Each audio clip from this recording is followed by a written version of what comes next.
The night he walked out of our home, suitcase in hand, he didn't even look back. He was chasing champagne, yachts, and designer dreams with a woman who promised him the world.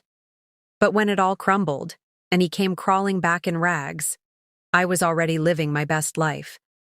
My name is Rachel Coleman. I married Evan young, and for years we built a modest but happy life. I worked as a teacher, he worked in construction. We didn't have much, but we had love. At least I thought we did. Before I continue, make sure you subscribe. Your support keeps this channel alive. Now let me take you back to where it all began. It started to shift the day Evan got invited to a charity gala by one of his wealthy clients. He came home wide-eyed, talking about the real world. People in tuxedos, sipping champagne, arriving in cars that cost more than our entire house.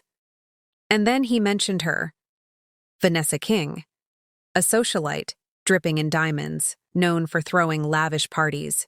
At first I laughed it off. Why would a woman like that even look at my husband? But I underestimated how quickly money and sparkle can blind someone who's never had it. Suddenly, Evan began changing. He started buying expensive suits on credit, spending more time networking and less time with me. Our dinners grew cold while he chased a lifestyle we couldn't afford.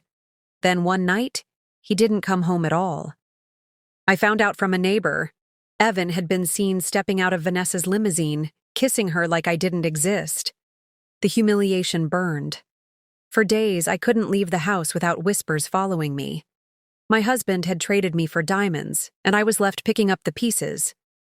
My body gave out from the stress, and I ended up in the hospital for exhaustion and depression. Evan never visited. Not once. Instead, he flaunted his new life, yachts, parties, photos in magazines standing proudly next to Vanessa. I was discarded like a worn-out shoe while he became a story of success. But beneath the glitter, I saw the cracks. Rumors swirled that Vanessa's fortune wasn't exactly clean. People whispered about money laundering and shady offshore deals. I stayed silent, healing quietly with the help of my sister and a few true friends who reminded me I deserved better. And better did come. Slowly, I rebuilt my life. I poured my energy into teaching, got promoted, and began writing educational books that started selling. Within 2 years, I was making more money than I ever dreamed of, legally, with my own hands. And then came David. A kind, steady man I met at a conference. He didn't wear gold watches or drive flashy cars, but he carried honesty in his eyes. He reminded me what real love felt like. We grew close, and eventually, he became my partner. With him, life felt real again. Meanwhile, Evan's dream began to unravel. Vanessa was arrested on federal charges, her assets frozen, her empire crumbling overnight. And Evan, who had signed his name on her businesses, got dragged down with her. He went from champagne yachts to a cold prison cell in less than a year. 35 years was his sentence, tied to her crimes.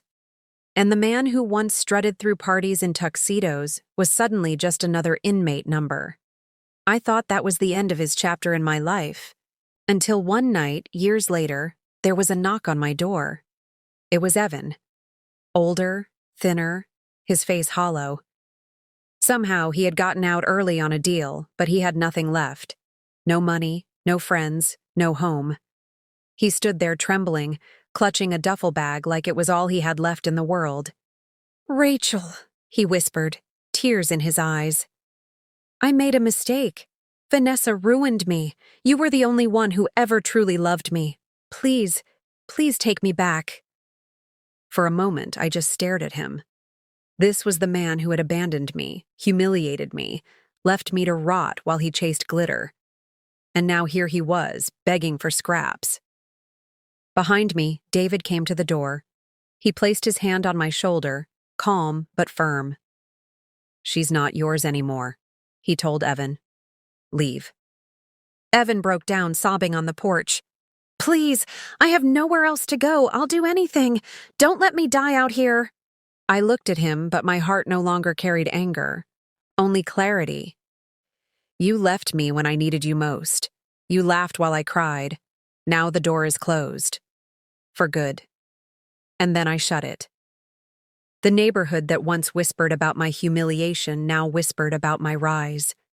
Evan became a cautionary tale, the man who traded loyalty for greed and lost it all. Vanessa stayed behind bars, her name forever stained.